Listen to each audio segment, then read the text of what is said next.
There comes a time in every person's life when comfort begins to rot the spirit. This is not something that happens suddenly. It's gradual, like the slow cooling of a once burning flame. The human being, by default, seeks comfort. It is wired to avoid pain, to preserve energy, to remain in familiar environments. And yet, this very tendency is what becomes the greatest enemy of growth. When we do not voluntarily step into discomfort, discomfort finds a way to step into our lives. And when it does, it comes dressed in the robes of an emergency. What is an emergency? In the external world, we define it as a moment that demands immediate attention, something urgent, something serious. But in the spiritual world, in the internal landscape of your mind and soul, an emergency is a sacred alarm clock. It is life's way of telling you that something essential is being neglected, something deep within you has been forgotten, and if you continue to sleep through it, the cost will not only be felt by you, but by everyone your life touches. From the 16th to the 21st of July, many people will sense tension rising. They may not be able to explain it, but internally there will be a stirring. Some will call it anxiety, others will call it stress, but the wise will call it what it truly is, a signal, a call to return to the truth. These emotions are not enemies. They are mirrors. They are reflections of the very parts of yourself that you have allowed to weaken, to fade, to wither away in silence. Life is not trying to harm you. Life is trying to awaken you. You must understand that emergency is not the opposite of peace. It is often the doorway to peace, but only for those who are willing to walk through it with awareness. Many people respond to emergency by panicking, by pointing fingers, by running away, by distracting themselves. But those who are trained mentally, emotionally, spiritually, they recognize the gift hidden within the chaos. They ask the question that most avoid. What is this showing me about myself? If during these days you feel pressure, it is not without purpose. Perhaps you have postponed decisions you knew had to be made. Perhaps you've been living on autopilot, avoiding reflection, feeding habits that dull your consciousness. Perhaps you've said yes to too many things that feel like no. Whatever the case may be, this is not the time for blame. This is the time for seeing. Imagine standing before a mirror after many years. You may not like what you see. You may wish it was different. But the mirror does not lie. It simply shows. The emergency you feel between 16 and 21 July is that mirror. It reflects your inner reality, your routines, your thoughts, your attitude, your beliefs, your level of discipline. It shows you clearly the gap between who you are and who you are capable of becoming. You must not fear this moment. You must welcome it. You must look into the mirror of discomfort and say, "Show me what I've avoided." Because avoidance is the soil in which suffering grows. When you avoid the small corrections, life eventually forces big ones. The body that's neglected will one day collapse. The mind that's overstimulated will one day shut down. The relationships taken for granted will one day walk away. These moments will feel like emergencies. But in truth, they were whispers long before they became shouts. The signals were always there. You just refused to see them. With that, complacency is like rust. It forms slowly, almost invisibly. But over time, it weakens the strongest structures. It does not ask for permission. It thrives in silence. It grows in places you stop paying attention to. That is why you must remain vigilant. You must inspect your habits, your intentions, your inner life, not occasionally, but daily. When was the last time you truly evaluated your mindset, your discipline, your level of gratitude? If you have not done so recently, do not be surprised if life does it for you. This is the beauty hidden in life's emergencies. They strip away illusions. They remove the masks. They push you into confrontation with your own self. And this confrontation is not a punishment. It is an invitation to return to the path, to realign, to recommit, to rise. We often pray for strength, but we forget that strength only comes through resistance. The emergency you face is your resistance. It is the spiritual weightlifting of the soul, and just like physical muscles, your spiritual muscles will only grow if you embrace the challenge. You will feel tired, you will feel tempted to quit, but you must remember why this moment has come, not to break you, but to build you. When you look around and see others panicking, remember that you have a choice. You can be the calm in the storm. But that calmness does not come from pretending everything is fine. It comes from facing everything head on, with presence, with poise, with power.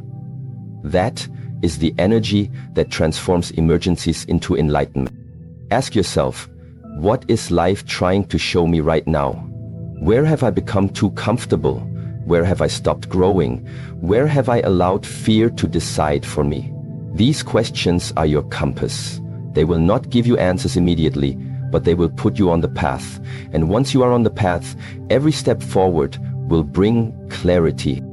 There are people who will ignore this time. They will distract themselves with noise. They will numb themselves with entertainment. They will call these days stressful, unlucky, cursed. But they will miss the message. They will miss the opportunity. And when the next emergency comes, and it always does, they will once again fall. You must not be one of them. You must train your awareness. This does not mean becoming rigid. It means becoming awake, flexible, alert. Like the monk who walks through the battlefield without fear, not because he denies danger, but because he has trained his mind to be still in the fire. Your emergency is not your enemy. It is your mirror. And it is calling you to look deeper, beyond your routine, beyond your outer success, beyond your excuses. It is asking, who are you? Truly. Are you ready to become that person, or are you still hiding behind who you were? The choice is yours, but the window is not always open. Life offers correction, but only to those who respond. Between the 16th and 21st of July, do not waste the chance. Do not run. Sit with yourself. Reflect. Write. Walk in nature. Watch your breath. Watch your thoughts. Watch your reactions. They are the messengers.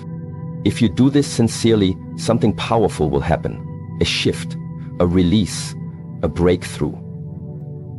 You will begin to see how much of your suffering was self-created. How much of your anxiety was tied to things you never needed to control.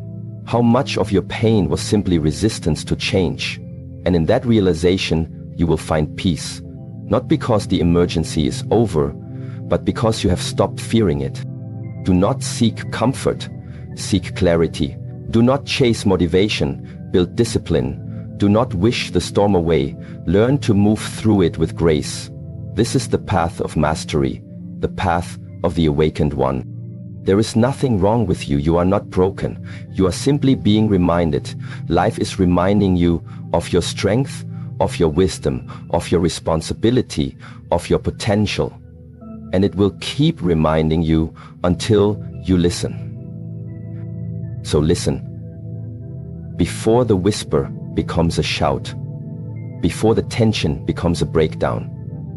Before the discomfort becomes destruction. Let this emergency be the last one that needs to shake you. Let it be the one that wakes you for good. Let it be the beginning of your new path, not a path of fear, but a path of fierce presence. You were not born to be passive. You were not born to be distracted. You were born to awaken, to lead yourself, to master your mind, to live with intention every single day. And when you do, you will no longer fear the mirror. You will look into it and see not a problem, but a possibility. Not a mistake, but a message. Not an emergency, but an emergence of who you truly are. That is the power of seeing clearly. That is the gift of facing what most people avoid. And that is the meaning behind these sacred days. Change is not a question. It is not a matter of if. It is only a matter of when. Everything in this universe follows the law of impermanence. What rises must fall. What grows must transform. What lives must adapt. Change is the thread that binds together all moments in life. And yet, the majority of people are surprised when it comes. They resist it. They fear it. But the wise do not resist change. They prepare for it. They welcome it. And more importantly, they lead it. From the 16th to the 21st of July, change is not only inevitable, it is accelerated. There are times in life when transformation is slow and invisible. Then there are windows when the pace quickens, when your awareness sharpens, when you're no longer allowed to ignore what is shifting inside you and around you. These 5 days are such a window. And in this window, you must make a conscious choice. Will you be the one who shapes the change, or the one who is shaped by it? To lead change is not to control it. You cannot control the wind, but you can adjust your sails. You cannot stop the river, but you can learn to swim. Leading change means stepping into it consciously, with courage and intention, rather than being swept away by confusion or fear. This is what separates the awakened from the asleep, the disciplined from the distracted, the powerful from the passive. Look at your life. Look at where you are. In what areas have you become stagnant? In what patterns do you continue to repeat cycles that no longer serve you? Are you merely going through the motions, waking up, working, surviving, but not truly evolving?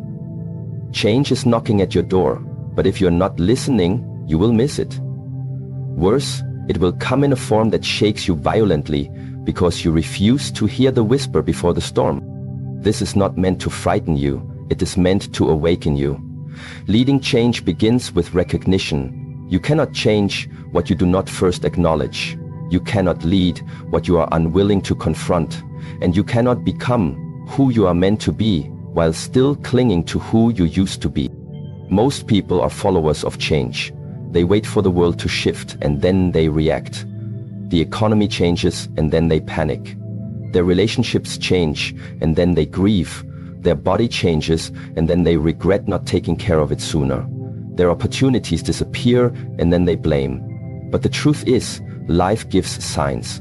Life always gives signs. Those who live in mindfulness recognize these signs early. They adjust before the storm. They realign before the collapse. They are not caught off guard because their inner awareness is awake. When you train the mind to remain still, you begin to sense the subtle shifts. You feel when something is no longer right. You see when it's time to let go of an old story. You know when to rest and when to rise. And this knowing is what gives you the power to lead. Not others, but yourself. Leading others is temporary. Leading yourself is eternal. So the question is not, will change come? The question is, will you be ready when it does? Ask yourself right now, what in your life needs to change? Is it your health, your mindset, the way you speak to yourself, the way you spend your time, the company you keep, the standards you allow? Don't answer casually. Sit until it burns. Sit until the excuses fade and only truth remains. Because if you do not choose your change will choose you. And when change chooses you without your readiness, it feels like chaos. Okay, this is what it should do.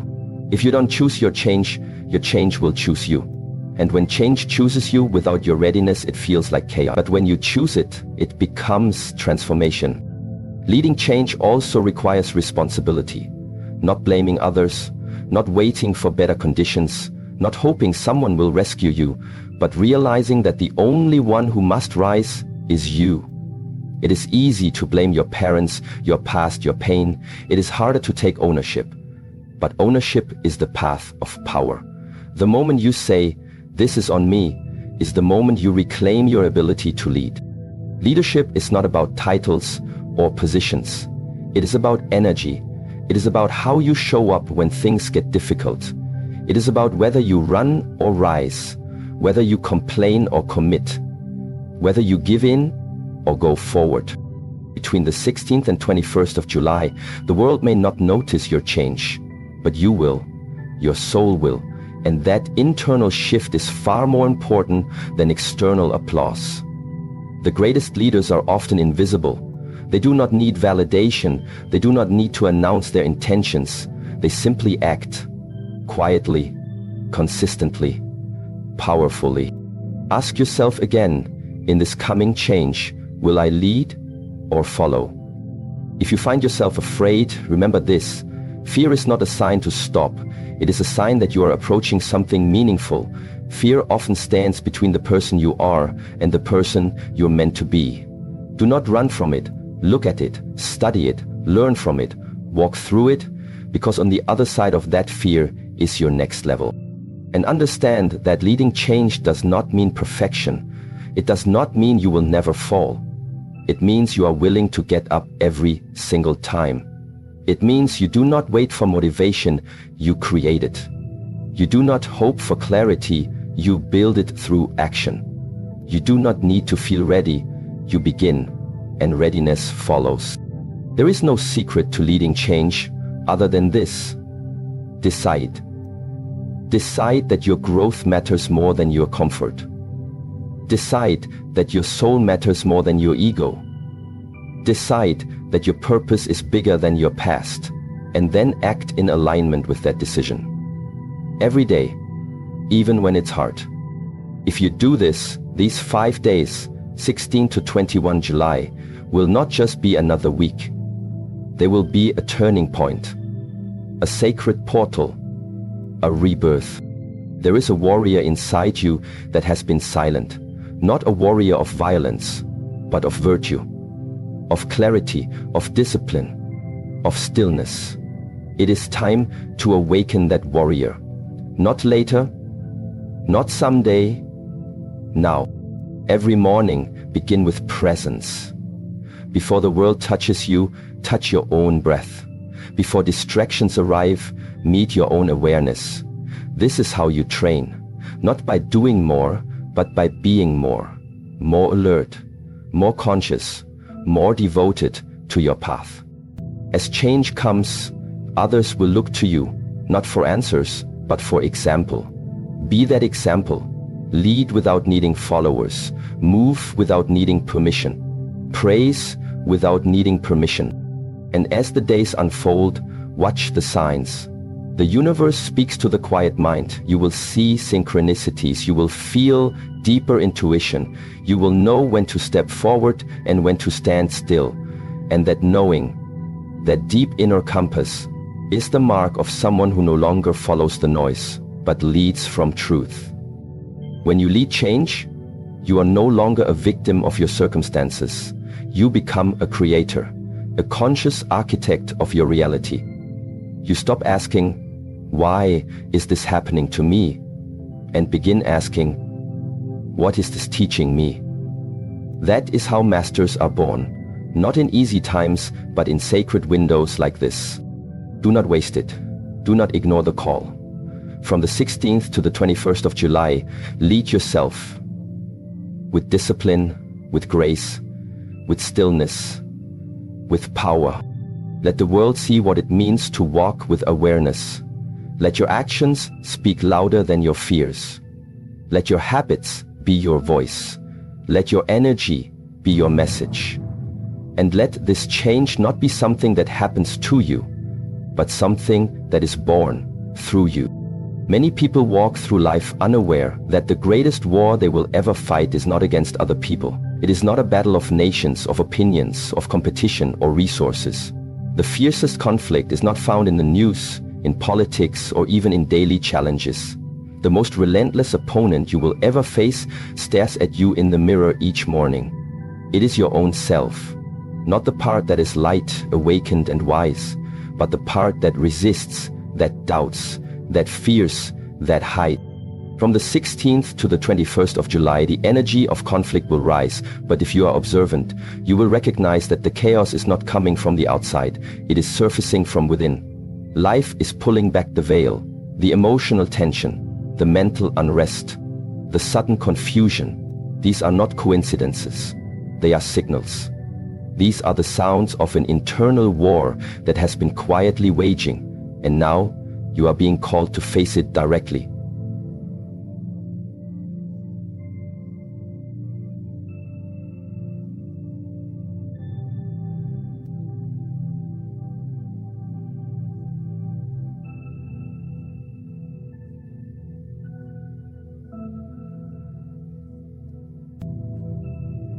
The events of the next year and a half may well diffuse, and the ice is liquid because it is clean. There is more than one way out. Now you are being called to face it directly. This inner battle is ancient. It exists in every human being. It is the tension between your higher self and your lower patterns. It is the space between who you are and who you could be. One voice within you says, you must rise, you are meant for more. Another says, why try? You always fail. One voice urges you to wake up early, move the body, sharpen the mind, and speak truth. Another voice whispers, it's okay to delay, just one more hour, just one more excuse. These voices are not imaginary, they are forces, and every day one grows stronger depending on which you feed. You must understand, no one else can fight this battle for you. Not a teacher, not a friend, not even God. Because free will is the sword you were given, and your discipline is the shield. The battlefield is not physical, it is mental, emotional, and spiritual. When you feel resistance to doing what you know is right, that's the enemy. When your heart wants to speak up, but fear shuts it down, that's the enemy. When your mind creates distractions to avoid responsibility, that's the enemy. And like all battles, this one will test you. You will be tested with fatigue, with loneliness, with temptation. You will want to go back to comfort, to old habits, to familiar weaknesses. And the moment you retreat, the enemy grows. But when you stand your ground, when you move forward in spite of the fear, something begins to shift. You begin to change the battlefield. The war outside you begins to lose its power, because the war within you is being won. But how do you fight this internal battle? Not with anger, not with force. You fight it with awareness, with presence, with clarity. You must learn to observe yourself in real time. When a negative thought arises, don't become it. Witness it. When an old urge returns, don't indulge it, investigate it. Ask, what is this teaching me? Why does this come now? What part of me still believes this is who I am? Because the truth is, most of your inner conflict comes from old stories. Stories you didn't write. Stories planted in you by culture, by childhood, by trauma. And these stories run deep. You're not good enough. You don't deserve peace. You'll always be broken. These voices are not your truth. They are echoes. And until you become conscious of them, they will keep you trapped in battles that were never yours to begin with. This is why silence is necessary. Silence reveals what noise hides. Between 16 and 21 July, create moments of stillness. Turn off the phone, step away from the crowd, sit with your breath, feel what arises. Let the hidden battles come into the light, not to shame them, but to heal them. The parts of you that sabotage, procrastinate, self-destruct, they are not evil. They are wounded. They are afraid. They are versions of you that still carry pain. And to defeat them, you do not destroy them, you elevate them. You say, I see you, but I do not serve you anymore. I am not here to relive the past. I am here to become my highest self. There is no shortcut in this work. Inner mastery requires patience.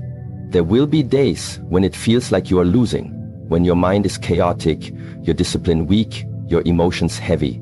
But even on those days, you are training. You are building something powerful. You are becoming a person who no longer needs outer circumstances to feel inner peace. That is rare. That is powerful. Do not expect the world to support your inner journey. Often it will challenge it. Your decision to grow will make others uncomfortable.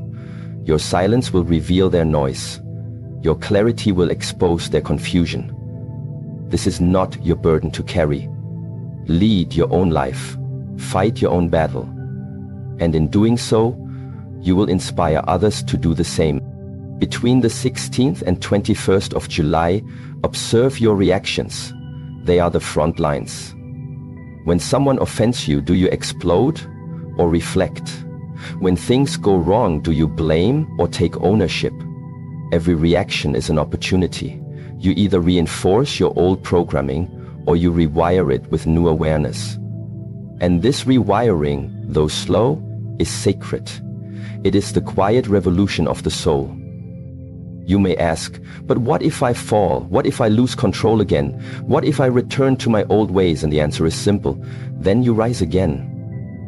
The warrior is not the one who never falls. The warrior is the one who never stays down.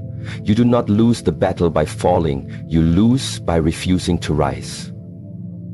Every mistake is a lesson. Every relapse is a reminder. Every setback is an invitation. Not to punish yourself, but to recommit. You must stop expecting perfection. The goal is not to become flawless. The goal is to become aware, to live with intention, to meet each day as a new beginning.